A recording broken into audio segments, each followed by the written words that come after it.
ಎಂದೋದಿಸಯ್ಯ ಭಕ್ತಿ ಎಂಬ ಪಂಜರದೊಳಗೆ ಸಲಹು ಕೂಡಲ ಸಂಗಮ ದೇವ ಬಸವಾದಿ ಪ್ರಮುಖರನ್ನ ಪೂಜ್ಯ ಗುರುದೇವರನ್ನ ಹನುಮಂದಲ್ಲಿ ಸ್ಮರಿಸಿಕೊಳ್ಳುತ್ತಾ ಎಲ್ಲ ಪೂಜ್ಯ ಶ್ರೀಗಳಲ್ಲಿ ಸಮರ್ಪಿಸಿ ಹಿರಿಯರೇ, ಆತ್ಮೀಯರೇ, ತಾಯಂದಿರೇ, ಪ್ರೀತಿಯ ಮಕ್ಕಳು, ಈ ವರ್ಷದ ವಿಜಯದಶಮಿಯ ಒಂದು ವಿಶೇಷತೆ ಅಂದರೆ ಯಾವ ವರ್ಷವೂ ಕೂಡ ಇಷ್ಟು ಮಕ್ಕಳು ನಮ್ಮಲ್ಲಿ ಇರ್ತಾ ಇರಲಿಲ್ಲ.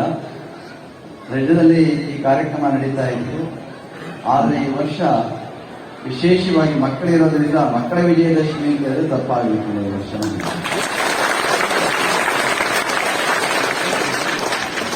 ಯಾವ ವರ್ಷವೂ ಕೂಡ ಇಷ್ಟೊಂದು ಮಕ್ಕಳು ಇಲ್ಲದೆ ನಾವೆಲ್ಲ ಭಕ್ತಾದಿಗಳು, ಮಠದ ಹಿತೈಷಿಗಳು ಅವರಷ್ಟೇ ನಾವೆಲ್ಲ ಸೇರಿ ಆಚರಣೆ ಮಾಡ್ತಾ ಇದ್ವಿ. ಆದರೆ ಈ ವರ್ಷ ಮಠದ ಎಲ್ಲ ಮಕ್ಕಳು ಕೂಡ ಭಾಗವಹಿಸುವಂತಹ ಒಂದು ಅವಕಾಶ ನಮಗೆ ಕೊರೋನಾ ಒದಗಿಸಿಕೊಟ್ಟಿದೆ ಅಂತ ಹೇಳಬೇಕಾಗ್ತದೆ. ಕೊರೋನಾ ಕಷ್ಟದ ತಂದುಕೊಟ್ಟಿದೆ. ಅನೇಕ ಸಂದರ್ಭದಲ್ಲಿ ಇಂತಹ ಒಂದು ವ್ಯವಸ್ಥೆಯೂ ಕೂಡ ನಮಗೆ ಮಾಡಿಕೊಡ್ತಾ ಇದೆ ಅಂತೇಳಿ ಭಾವಿಸಬೇಕಾಗ್ತದೆ. ಶರದ್ ಋತುವಿನ ನವರಾತ್ರಿಯ ಹಬ್ಬ ಕೊನೆಯ 9 ದಿವಸಗಳಾದ ಮೇಲೆ 10ನೇ ದಿವಸವೇ ವಿಜಯದಶಮಿಯನ್ನು ಆಚರಣೆ ಮಾಡ್ತಾರೆ. ಶರದ್ ಋತುವಿನಲ್ಲಿ ಬರುವಂತಹ ಈ ಒಂದು ಹಬ್ಬವನ್ನು ಶರದ್ ನವರಾತ್ರಿ ಎನ್ನುವ ಹೆಸರಿನಿಂದ ಕರ್ಕೊಂಡು ಮಾಡ್ಕೊಂಡು ಬರ್ತಾ ಇದ್ದಾರೆ. ನಮ್ಮ ಭಾರತ ಭೂಮಿ ಅತ್ಯಂತ ಪವಿತ್ರವಾಗಿರುವಂತಹದ್ದು, ಶ್ರೇಷ್ಠವಾಗಿರುವಂತಹದ್ದು. ಇವತ್ತು ಪಾಶ್ಚಿಮಾತ್ಯರು ನಮ್ಮ ದೇಶವನ್ನು ನೋಡುವಂತಹ ದೃಷ್ಟಿಯೇ ಬೇರೆ. ಒಂದು ಪ್ರಸಂಗವನ್ನ ನಾವು ಸಂದರ್ಭದಲ್ಲಿ ಹೇಳಬೇಕಾಗುತ್ತೆ. ಜೆ.ಡಿ.ಎಸ್. ಆರ್ಡೇನ್ ಎನ್ನುವಂತಹ ಒಬ್ಬ ಶ್ರೇಷ್ಠ ಸಸ್ಯ ತಜ್ಞ, ಅವನಿಗೆ ಇವತ್ತು ನೋಬೆಲ್ ಪ್ರಶಸ್ತಿಯನ್ನು ಬಂತು. ಅಂತಹ ಪ್ರಶಸ್ತಿಯನ್ನು ಪಡ್ಕೊಂಡಂತಹ ಅವನು ತನ್ನ ದೇಶವನ್ನು ಬಿಡ್ತೇನೆ, ಬೇರೆ ದೇಶಕ್ಕೆ ಯಾವುದಾದ್ರೂ ಹೋಗ್ತೇನೆ ಎನ್ನುವಂತಹ ಒಂದು ಪ್ರಕಟಣೆಯನ್ನು ಹೊರಡಿಸ್ತಾನೆ. ಆಗ ಎಲ್ಲಾ ದೇಶಗಳು ಬರ್ತಾರೆ, ಶ್ರೀಮಂತ ದೇಶಗಳು. ಅಮೆರಿಕಾ ದೇಶ ಬರುತ್ತೆ, ಇಂಗ್ಲೆಂಡ್ ದೇಶ ಬರುತ್ತೆ, ನಮ್ಮ ದೇಶಕ್ಕೆ ಬನ್ನಿ, ನಮ್ಮ ದೇಶಕ್ಕೆ ಬನ್ನಿ ಅಂತ ಕರೀತಾರೆ. ಅವನು ಯಾವುದಕ್ಕೂ ಉತ್ತರ ಕೊಡೋದಿಲ್ಲ. ಕೊನೆಗೆ ಅವನು ಭಾರತ ಈ ಒಂದು ಮಣ್ಣಿಗೆ ಬಂದು ಹಿಡಿತಾನೆ. ಅವರಿಗೆ ಆಶ್ಚರ್ಯ ಆಗುತ್ತೆ. ಜನಗಳೆಲ್ಲ ಕೇಳ್ತಾರೆ, ಎಲ್ಲಿ ನಿಮ್ಮನ್ನೆಲ್ಲ ಬೇರೆ ಬೇರೆ ದೇಶಗಳೆಲ್ಲ ನಿಮ್ಮನ್ನು ಆಹ್ವಾನ ಮಾಡಿದ್ರು, ಬೇಡ್ಕೊಂಡ್ರು, ಆದರೆ ನೀವು ಎಲ್ಲೂ ಹೋಗಲಿಲ್ಲ, ಭಾರತದವರೇನು ನಿಮ್ಮನ್ನು ಕರೀಲಿಲ್ಲ, ಯಾತಕ್ಕೆ ನೀವು ಭಾರತಕ್ಕೆ ಬಂದ್ರಿ ಅಂತ ಕೇಳಿದಾಗ, ಈ ಭಾರತದ ಭೂಮಿ ಅಂತಂದು ಇಲ್ಲಿ ಆಧ್ಯಾತ್ಮಮಯ, ಪ್ರತಿಯೊಬ್ಬರಿಗೂ ಕೂಡ ಅವಕಾಶ ಇದೆ. ಒಂದು ಪ್ರಾಣಿಗೂ ಕೂಡ ಗೌರವಿಸುವಂತಹ ಒಂದು ದೇಶ ಯಾವುದಾದ್ರೂ ಇದೆ ಅಂದರೆ ಅದು ಭಾರತ ಭೂಮಿ ಮಾತ್ರ ನಾವು ಕಾಣಲಿಕ್ಕೆ ಸಾಧ್ಯ. ಅದಕ್ಕೆ ಅವನು ಒಂದು ಪ್ರಸಂಗವನ್ನು ನೆನಪು ಮಾಡಿಕೊಳ್ತಾನೆ. ಮಹಾಭಾರತದ ಒಂದು ಪ್ರಸಂಗವನ್ನು. ಮಹಾಭಾರತ ಎಲ್ಲ ಮುಗಿದ ಮೇಲೆ ಕೈಲಾಸಕ್ಕೆ ಹೊರಡ್ತಾ ಇರ್ತಾನೆ ಧರ್ಮರಾಜ. ಎಲ್ಲರೂ ಹೊರಟಾಗಿರ್ತಾನೆ. ನನ್ನವರು ಅನ್ನುವಂಥ ಯಾರೂ ಇರಲಿಲ್ಲ. ಸ್ವರ್ಗಾವರೋಹಣ ಆಗಬೇಕಾಗ್ತಾ ಇರ್ತಾನೆ.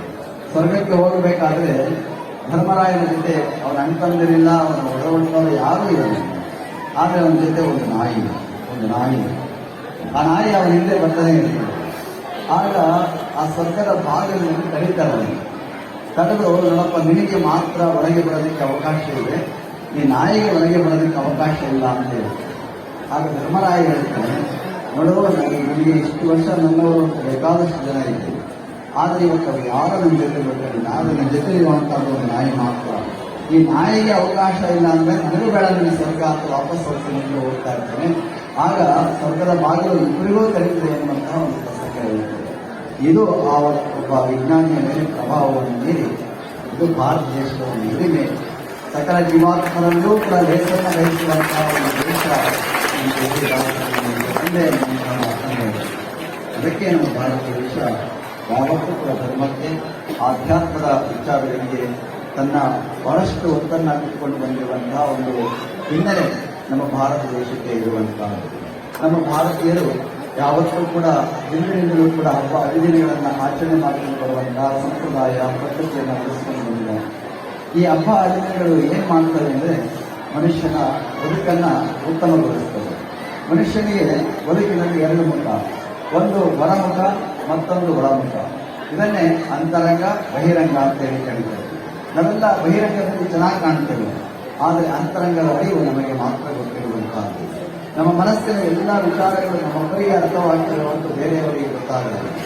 ಹಾಗೆ ಈ ಎರಡೂ ಬದುಕನ್ನು ಮನುಷ್ಯ ಚೆನ್ನಾಗಿ ಇಟ್ಕೊಳ್ಬೇಕು ಅನ್ನುವಂತಹ ಉದ್ದೇಶದಿಂದ ಬಹಿರಂಗಕ್ಕೆ ಬೇಕಾದಂಥ ವ್ಯವಸ್ಥೆಗಳೆಲ್ಲವೂ ಕೂಡ ಇವೆ. ಅದರ ಜೊತೆಗೆ ಅಂತರಂಗದ ಬದುಕು ಕೂಡ ಚೆನ್ನಾಗಿರಬೇಕು ಅನ್ನುವಂತಹ ಕಾರಣದಿಂದ, ಅಂತರಂಗದಲ್ಲಿ ಮನಸ್ಸಿನ ಪವಿತ್ರತೆ ಉಳಿಸ್ಕೊಳ್ಬೇಕು ಅನ್ನುವಂತಹ ಕಾರಣದಿಂದ ಇಂತಹ ಹಬ್ಬಗಳನ್ನು ಆಚರಣೆ ಮಾಡ್ತಿದ್ದಾರೆ. ಯಾವುದೇ ಹಬ್ಬವನ್ನು ಆಚರಣೆ ಮಾಡುವಂತಹ ಸಂದರ್ಭದಲ್ಲಿ, ಆ ಹಬ್ಬದ ಸಂದರ್ಭದಲ್ಲಿ ಇಂತಹ ಮನಸ್ಸು ಮನುಷ್ಯನಿಗೆ ಉಂಟಾಗ್ತದೆ ಅಂದರೆ ಅವನಿಗೆ ಎಷ್ಟೇ ಕೆಟ್ಟ ಭಾವನೆ ಇದ್ರೂ ಕೂಡ ಒಳ್ಳೆಯ ಭಾವನೆ ಉಂಟಾಗ್ತದೆ. ಎಂಥ ವ್ಯಕ್ತಿ ಅವನನ್ನು ದ್ರೋಹ ಮಾಡುವಂಥ ವ್ಯಕ್ತಿ ಬಂದರೂ ಕೂಡ ಅವನನ್ನು ಪ್ರೀತಿಸುವಂಥ ಒಂದು ಮನೋಭಾವ ಬರ್ತದೆ. ಇಡೀ ಅವರನ್ನು ದ್ವೇಷಿಸುವಂತಹ ಒಬ್ಬ ವ್ಯಕ್ತಿ ಬಂದರೂ ಕೂಡ ಅವನನ್ನು ಕೂಡ ಪ್ರೀತಿಯಿಂದ ಕಾಣುವಂಥ ಒಂದು ಮನೋಭಾವ ಉಂಟಾಗ್ತದೆ. ಅದು ಯಾವುದಪ್ಪ ಅಂದರೆ ಹಬ್ಬದ ದಿವಸ ಮಾತ್ರ ನಾವು ಇವತ್ತು ಹಬ್ಬ ಇದೆ ಕಣಪ್ಪ, ಕೆಟ್ಟದ್ದು ಮಾತನಾಡಬಾರದು, ಕೆಟ್ಟ ಕೆಲಸ ಮಾಡಬಾರದು, ಕೆಟ್ಟ ವಿಚಾರ ಮಾಡಬಾರದು, ಕೆಟ್ಟದನ್ನು ಒಬ್ಬನಿಗೆ ಬಯಸಬಾರದು ಅನ್ನುವಂತಹ ಮನಸ್ಸು ಉಂಟಾಗ್ತದ, ಅದು ಹಬ್ಬ ಕೊಡುವಂತಹ ಒಂದು ಅಂತರಂಗದ ಒಂದು ಸಂಸ್ಕಾರ ಅಂತ ಭಾವಿಸಿಕೊಂಡಿರುವಂತಹದ್ದು. ಅದು ನಮ್ಮ ಭಾರತೀಯರು ಯಾವತ್ತೂ ಕೂಡ ಅಂತರಂಗವೂ ಚೆನ್ನಾಗಿರಬೇಕು, ಬಹಿರಂಗವೂ ಕೂಡ ಚೆನ್ನಾಗಿರಬೇಕು. ಅದಕ್ಕಾಗಿ ಬಸವಣ್ಣವರು ಬಹಳ ಸುಂದರವಾಗಿ ಹೇಳಿ, ಮಕ್ಕಳನ್ನು ಕರ್ತಾರನ ಕನ್ನಡವಯ್ಯ, ಇಲ್ಲಿ ಸಲ್ಲುವವರ ಅಲ್ಲಿಯೂ ಸಲ್ಲುವರಯ್ಯ, ಇಲ್ಲಿ ಸಲ್ಲದವರ ಅಲ್ಲಿಯೂ ಸಲ್ಲವಯ್ಯ ಕುಲದ ಸಂಗಮ ದೇವ ಅನ್ನುವ ಮಾತನ್ನ ಹೇಳುವುದರ ಮುಖಾಂತರವಾಗಿ ನಾವು ಈ ಮಧ್ಯದಲ್ಲಿ ಸಲ್ಲುವಂತಹ ಬದುಕನ್ನು ಬಾಳಬೇಕಾದರೆ ನಮ್ಮ ಅಂತರಂಗವನ್ನು ಚೆನ್ನಾಗಿಟ್ಕೊಳ್ಬೇಕು, ನಮ್ಮ ಬಹಿರಂಗವನ್ನು ಕೂಡ ಶುದ್ಧವಾಗಿ ಇಟ್ಕೊಳ್ಬೇಕು. ಬಸವಣ್ಣವರು ಬಹಳ ಸರಳವಾಗಿ ಹೇಳಬೇಕು, ಅಂತರಂಗವನ್ನು ಶುದ್ಧವಾಗಿಟ್ಕೊಳ್ಳೋದಷ್ಟು ಸುಲಭ ಅಲ್ಲ, ಬಹಿರಂಗಕ್ಕೆ ಬೇಕಾದಷ್ಟು ವ್ಯವಸ್ಥೆಗಳು ಬೇಕಾದಷ್ಟಿದೆ. ನಮ್ಮ ಬಟ್ಟೆಗಳೇ ಆದರೆ ತೊಳ್ಕೊಳ್ಳೋದಕ್ಕೆ ಬೇಕಾದಷ್ಟು ಸಾಬಾನುಗಳಿದೆ, ಬೇಕಾದಷ್ಟು ಮಾತುಗಳಿದೆ. ನಮ್ಮ ತಲೆ ಕೊಳೆಯಾದರೆ ಬೇಕಾದಷ್ಟು ಶಾಂಪೂ ಬಂದಿದೆ, ಸೋಪ್ ಬಂದಿದೆ, ಬೇಕಾದಷ್ಟು ಸೀಕಾಯಿ ಇದೆ, ಬೇರೆ ಬೇರೆ ವಸ್ತುಗಳನ್ನು ತೊಳ್ಕೊಳ್ತೀವಿ, ಮೈ ತೊಳ್ಕೊಳ್ತೀವಿ. ಆದರೆ ಮನಸ್ಸನ್ನು ತೊಳ್ಕೊಳ್ಳೋದು ಹೇಗೆ? ಮನಸ್ಸನ್ನು ತೊಳ್ಕೊಳ್ಬೇಕು ಅನ್ನುವಂಥದ್ದು ಅಷ್ಟು ಸುಲಭ ಅಲ್ಲ. ಮನಸ್ಸು ಎಲ್ಲದಕ್ಕೂ ಕಾರಣ, ನಮ್ಮ ಒಳಿತಕ್ಕೂ ನಮ್ಮ ಕೆಳಗೆಗೂ ಕಾರಣ ಆಗುವಂಥದ್ದೇ ನಮ್ಮ ಮನಸ್ಸು. ದೇಹಕ್ಕಿಂತಲೂ ಕೂಡ ಮನಸ್ಸಿನ ಪ್ರಭಾವ ಮನುಷ್ಯನ ಎಲ್ಲ ಬೆಳವಣಿಗೆಗಳಲ್ಲಿಯೂ ಕೂಡ ಪ್ರಮುಖ ಪಾತ್ರವನ್ನು ನಿರ್ವಹಣೆ ಮಾಡ್ತದೆ. ಅದಕ್ಕಾಗಿ ಮನೆಯುವ ಮನುಷ್ಯನ ಕಾರಣ ಬಂಧ ಮೋಕ್ಷಯೋ ಅಂತ ಹೇಳಿ, ಮನುಷ್ಯನ ಮನಸ್ಸೇ ಅವನ ಬಂಧಕ್ಕೂ ಮೋಕ್ಷಕ್ಕೂ ಎರಡಕ್ಕೂ ಕಾರಣ ಆಗುವಂತಹದ್ದು ಅವನ ಮನಸ್ಸು. ಇದಕ್ಕೊಂದು ಸಣ್ಣ ಉದಾಹರಣೆಯನ್ನು ಕೊಡ್ತಾರೆ. ಒಬ್ಬ ಸುಮಾರಾದ ಶ್ರೀಮಂತ ಇದ್ದ. ಆ ಶ್ರೀಮಂತಕ್ಕೆ ಕೆಲವು ಹೊರಗಿತ್ತು. ಹೊರೆಗಳನ್ನು ಕಟ್ಕೊಳ್ಬೇಕು ಅಂತೇಳಿ ಕಿತ್ಕೊಳ್ಬೇಕು ಅಂತ ಕೆಲವರು ಕಳ್ಳರು ಅವನನ್ನ ಹಿಡ್ಕೊಂಡು ಅವನ ಕೈ ಕಾಲನ್ನ ಕಟ್ಬಿಟ್ಟು ಏನು ಮಾಡಿದ್ರು ಅಂದ್ರೆ ಅವನು ಬಾವಿಗ ಅವನ ಒಡವೆನೆಲ್ಲ ಕಿತ್ಕೊಂಡು ಅವನ ಕೈ ಕಾಲಕ್ಕೆ ಏನು ಮಾಡಿದ್ರು, ಬಾವಿ ಒಳಗೆ ಹಾಕಿದ್ರು. ಯಾವುದರಿಂದ ಕಟ್ಟಿದ್ರು? ಹಗ್ಗದಿಂದ ಕಟ್ಟಿದ್ರು. ಅವನು ಹಾಗೆ ನಡುತ್ತಾ ಇದ್ದ, ಕೂಗ್ತಾ ಇದ್ದ, ಯಾರಾದ್ರೂ ಬಂದಪ್ಪ ನನ್ನ ರಕ್ಷಣೆ ಮಾಡಿ ಅಂತ ಕರೀತಾ ಇದ್ದ. ಯಾರೋ ಪಕ್ಕದವರಂತ ನೋಡಿದ್ರು, ಬಾವಿಗೆ ಈ ಥರ ಮಾಡಿದಾರಲ್ಲ ಅಂತೇಳಿ ಹೇಗೆ ತೆಗೆದುಕೊಂಡು ಬರೋದು ಅಂತ ಹೇಳಿ ಹಗ್ಗ ತಂದ್ರೆ ಏನು ಮಾಡಿದ್ರು, ಹಗ್ಗದಿಂದ ಕೆಳಗಿದ್ರು, ಹಗ್ಗ ಬಿಟ್ಟಿದ್ರು, ಹಗ್ಗದ ಮೇಲೆ ಮೇಲೆ ಕಟ್ಟಿಸ್ಕೊಂಡು ಅವನ್ನ ಕರ್ಕೊಂಡು ಬಂದ್ರು. ಅವನ ಕೈ ಕಟ್ಟಿದ್ದು ಹಗ್ಗನೇ, ಅವನನ್ನು ಆ ಬಾವಿಯಿಂದ ಮೇಲೆ ಕೆಳಕೊಂಡ್ಬಂದಿದ್ದು ಯಾವುದು? ಅದು ಹಗ್ಗ ಆಗಿರುವಂತಹ. ಹಾಗೆ ಇವತ್ತು ಮನುಷ್ಯನ ಮನಸ್ಸೇ ಎಲ್ಲದಕ್ಕೂ ಬಂಧಕ್ಕೂ ಮತ್ತು ಮೋಕ್ಷಕ್ಕೂ ಎರಡಕ್ಕೂ ಕಾರಣ ಆಗುವಂತಹದ್ದು ಯಾವುದಂದ್ರೆ ನಮ್ಮೊಳಗಿರುವಂತಹ ಮನಸ್ಸು. ಆ ಮನಸ್ಸನ್ನ ಇವತ್ತು ಶುದ್ಧಗೊಳಿಸಿಕೊಳ್ಳುವಂತಹ ಕ್ರಿಯೆ ಪ್ರತಿದಿನವೂ ಕೂಡ ಹೆಚ್ಚಿಕೊಳ್ಳಬೇಕಾಗಿರುವಂತಹದ್ದು. ಅದನ್ನೇ ಕೂಡ ವಿಶೇಷವಾಗಿ ಈ ಹಬ್ಬದ ಸಂದರ್ಭದಲ್ಲಿ ಮನುಷ್ಯನ ಮನಸ್ಸನ್ನ ಯಾವತ್ತೂ ಕೂಡ ಶುದ್ಧಗೊಳಿಸಿಕೊಳ್ಳೋದಕ್ಕೆ ಇರುವಂತಹ ಒಂದು ಅವಕಾಶ ನಮಗೆ ಲಭ್ಯ ಆಗ್ತಾ ಇರುವಂತಹದ್ದು. ಹಾಗೆ ಇವತ್ತು 9 ದಿವಸಗಳ ಕಾಲ ವಿಶೇಷವಾದಂತಹ ರೀತಿಯ ದೇಶದಲ್ಲಿ ಅನೇಕ ಸಂಪ್ರದಾಯಗಳವರು ಅನೇಕ ರೀತಿಯ ಆಚರಣೆಯನ್ನು ಮಾಡ್ಕೊಂಡು ಬರ್ತಾರೆ. 3 ದಿವಸಗಳಲ್ಲಿ ಒಂದು ಲಕ್ಷ್ಮೀ ಪೂಜೆ ಮಾಡ್ತಾರೆ, ಸರಸ್ವತಿ ಪೂಜೆ ಮಾಡ್ತಾರೆ, ದುರ್ಗಾ ಪೂಜೆ ಮಾಡ್ತಾರೆ. ಹಾಗೆ ಕೆಲವರು ಉಪವಾಸ ಹಾಗೂ ವ್ರತಗಳನ್ನು ಮಾಡ್ತಾರೆ.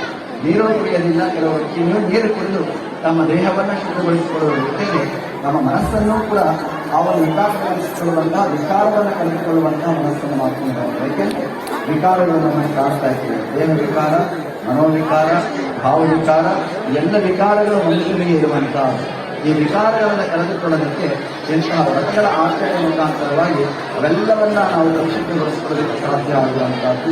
ಹಾಗೆ ಈ 9 ದಿವಸಗಳ ಕಾಲ ಅನೇಕ ರೀತಿಯ ಪೂಜೆಗಳನ್ನು ಮಾಡುವುದರ ಮೂಲಕ, ವ್ರತಗಳನ್ನು ಮಾಡುವುದರ ಮೂಲಕ, ಅನುಷ್ಠಾನಗಳನ್ನು ಮಾಡುವುದರ ಮೂಲಕ, ಮೌನವನ್ನು ಆಚರಿಸುವುದರ ಮೂಲಕ ನಮ್ಮ ಪ್ರಧಾನಿಗಳನ್ನೇ ನೋಡಿದ್ದೀವಿ.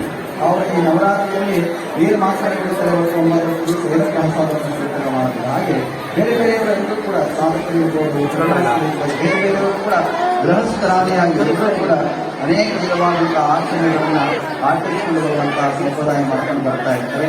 ಇವತ್ತು ವಿಶೇಷವಾಗಿ ಶಕ್ತಿ ಆರಾಧನೆ ಅಂತ ಕರೆದಿದ್ದಾರೆ.